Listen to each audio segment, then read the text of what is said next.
that thing hooked up to the car? Watch this. Yeah, okay. My calculations are correct. You're gonna see some serious shit.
This is the Spectrum receiver giving a PWM signal to the 3 Arduino microcontrollers, 1 Arduino Mega and 2 Arduino Unos. The Mega is handling all the important functions as steering, brakes, throttle, gear and start. Then we got a Uno to control accessory functions as lights, horn and so on. Up here we have the second Uno being a safety throttle cut. These relays, which are controlled by the microcontroller. Down below here we have the steering. This is the steering column. I welded a gear to the column, and there's a chain drive to this gear, which is mounted on this geared motor. And there's also a potentiometer saying where the position of the steering wheel is.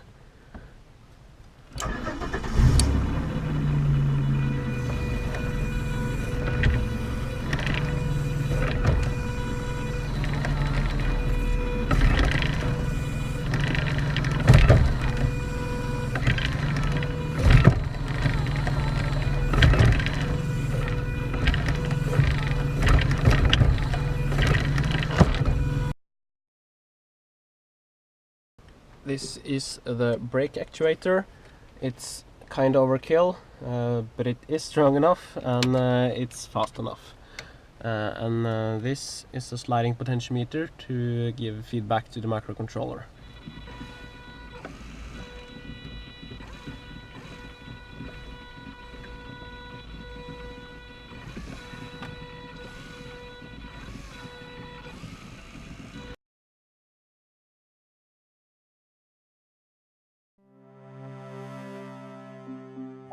For a vehicle to drive itself, it needs to know where it is in the world, and it also needs to know what's around it. Based on these factors, it needs to be able to make smart and safe driving decisions in the real world. And once you get in the car, you start to get a real feel for the way the technology works and what it's like in real driving situations. So there are a few things that have to happen before the car can safely drive itself. First, it has to figure out its location in the world, which is why we rely on our other sensors like the laser, which picks up on details in the environment that help us identify our more precise location.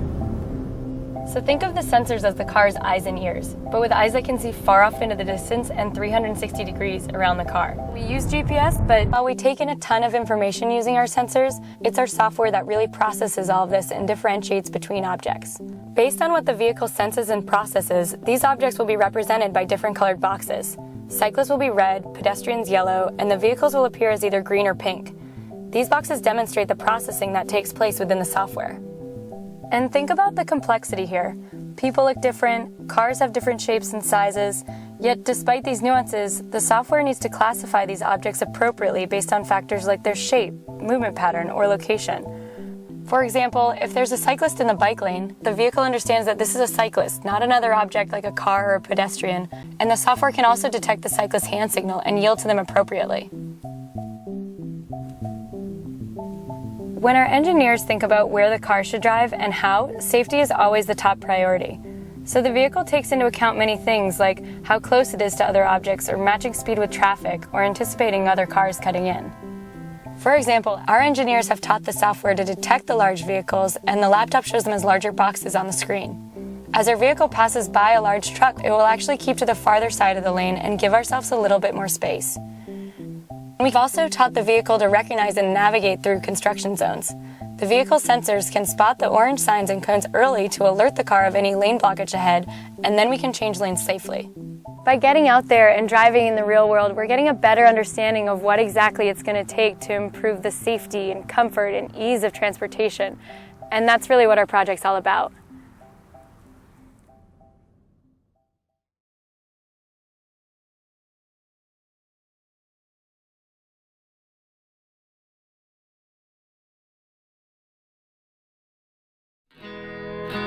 Okay.